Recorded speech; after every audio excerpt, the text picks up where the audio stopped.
Habari, karibu DSTM Tech Hub. Chaneli hii tunatoa mafunzo na elimu juu ya ujanja katika simu, PC tutorials, AI tools, lakini pia cyber security tips. Leo hii tutaenda kujifunza ni namna gani unaweza kufanya chatting zako za WhatsApp kuwa ni za siri zaidi na more secured. Let's do this. Utaingia WhatsApp yako, utabonyeza, kisha utatafuta namba au group unayotaka kuilock.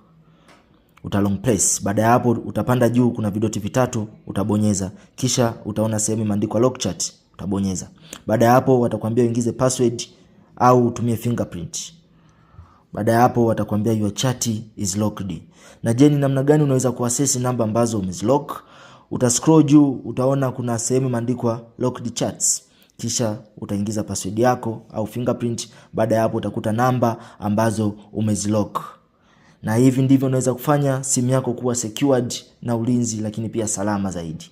Usisahau kulike, kushare, lakini pia kufollow channel yetu DSTM Tech Hub, Smart Technology.